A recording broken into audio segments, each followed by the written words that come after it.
I've been doing a lot of studies around like neuroplasticity, right? And that's kind of the element of how you can rewire. It's like reprogramming is possible. And I think when people, especially people in their faith, they don't even imagine that this is something, right? They look at it, it's a miracle, right? If I change, it's got to be a miracle. But it really is an element of both, right? The fact that we have to put in the work, the action of being and actually practicing.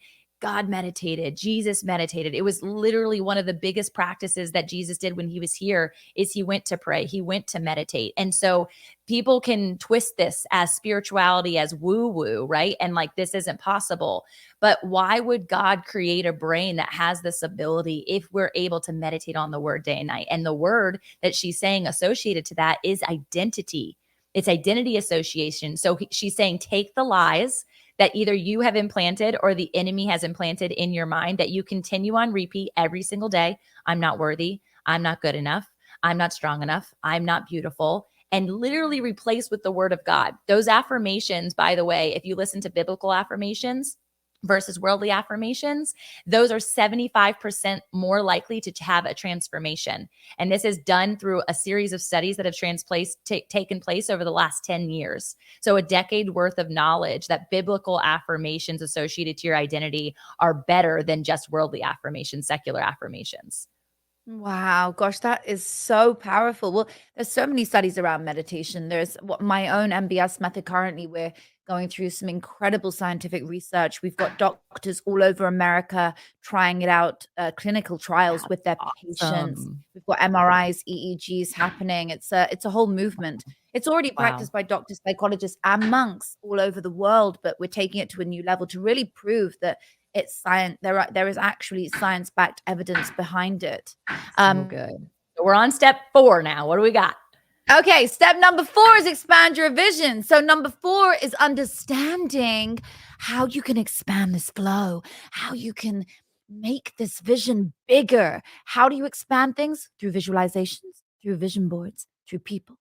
So whenever you see a couple who's in love, and let's say you want to attract love, well, that's a moment you got to lean into. You got to lean into that. You've got to feel that person, that energy of that couple. And you've got to imagine like you can have it, like you know it's possible, like it's going to be possible for you. And that is what expanding your vision is.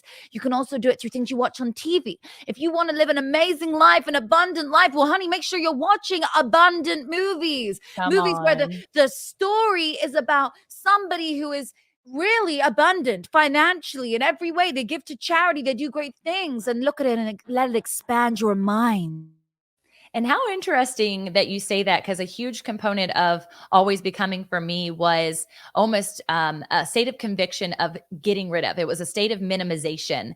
And the minimization process for me was minimizing what I was listening to, what I was watching, what was being fed to me, or what I was actually even physically eating. And there was elements of recognition in the things that I was watching or listening to consumption wise were not serving me. And I think society, a lot of times we're watching, media even that it's disheartening. It is causing and implanting fear. It's making us feel less than and unworthy or in a state of culture shock. And why are we allowing ourselves to see people shooting each other up or guns or violence or hatred being the concepts that are going into not only ourselves, but also our children? Oh no, you got it.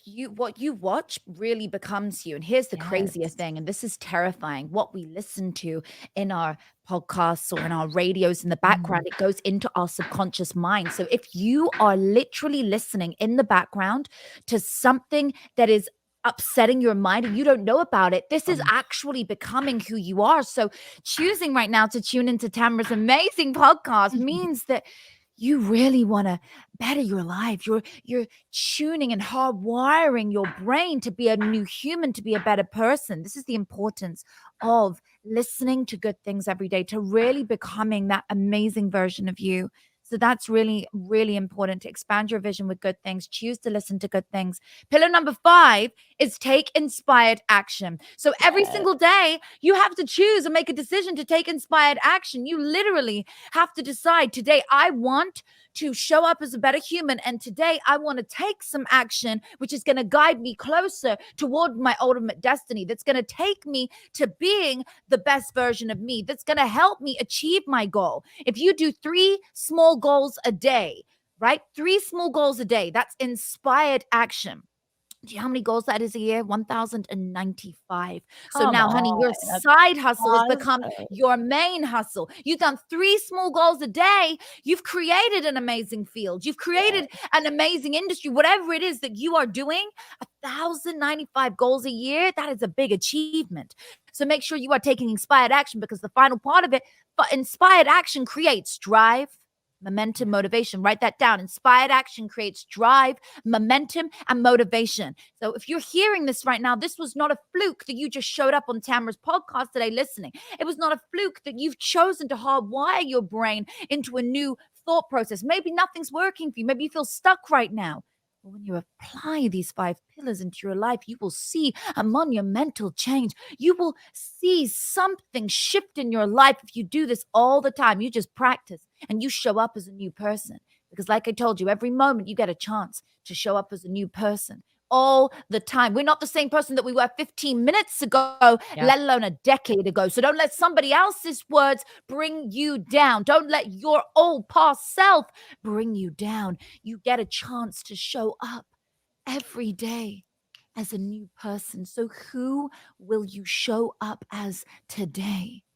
Mm.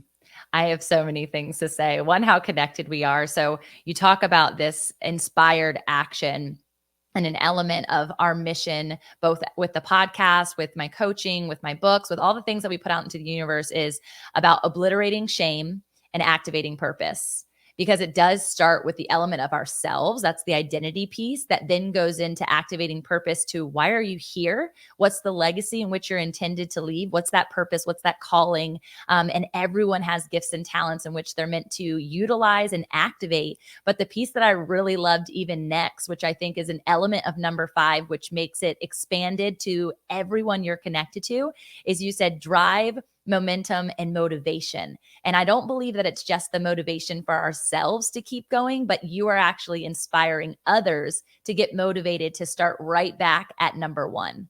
And so it's actually a service. By us activating these 5 pillars, it's a service to humanity.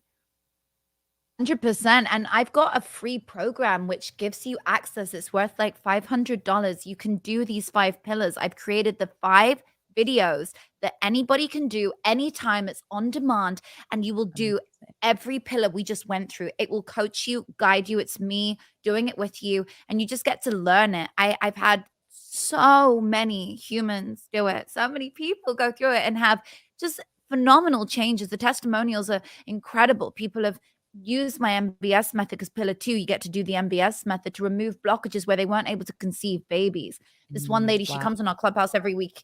She's now got a little one who's about 6 months old. It's so powerful, you know, to see these profound breakthroughs that we're seeing in people's lives. Someone else was in debt, hundreds of thousands. He was suicidal. He was in his car. And he tried my method, and here he is, you know, alive today, out of debt.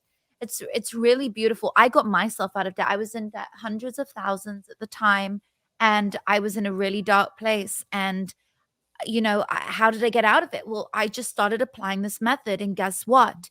When you start to give from a place of lack, because you understand these 5 principles that I coach, and you do the MBS method to remove the limiting beliefs, all of a sudden, paychecks started to show up for me.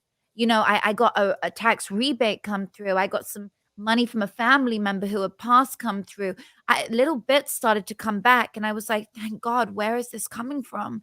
You know, and so I have to say, it's so funny because I won't get rid of one of my phone numbers I've had for like 10 years, because I'm really worried I'll get rid of it, because when I was in a bad place, how I started to get the money back was because people have the same numbers. So a family member was able to contact me eventually and say, hey, I've got some money for you.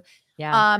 You know, that was after I'd already put a roof over my head, but it wasn't really much of a roof because it was a hostel for me and my son. But I keep that number in case people ever want to reach me and they have something else they want to offer. But in today's world, I leave it there just as a place where I don't use the number. I just Yeah. keep it on a phone in a drawer. So if there's someone who needs me from the past or Wow. there's something, I just, it's a funny one actually. I don't know why I brought that up, but it was just on my heart No, to I find that really share that. interesting. Well, and it's this knowing that essentially we all have a tie. Even as we become, there's a tie to who we once were.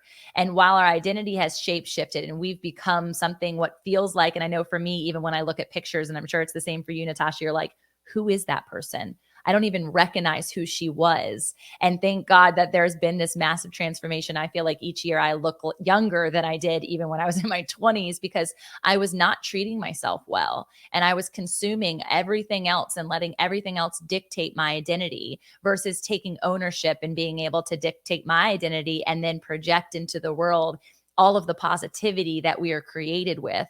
And so I'm just thinking of the ties that we have to our past that can actually still be motivation factors for all of those people, right? You think a lot, especially as influencers, especially as people who create content or people who are being looked at, who have a spotlight on them and a platform that's been created. I know by God, it's not something we can self create, right? Even as you activated this MBS and you started taking that inspired action, it still is something that like has been laid before you as something from God. And so I think through how many haters or how many naysayers or how many people, even with your own choice of rejection towards them and saying, I've abandoned people or I've let go of people or I've made these actions that aren't great. There's this beautiful evolution where God redeems and restores relationships, old locations, perhaps even in your life. I would love to hear like, have you had an opportunity to go and bless people that you knew in the hostel or go back to maybe some old friendships or relationships and be able to restore and see this motivation actually apply to their lives?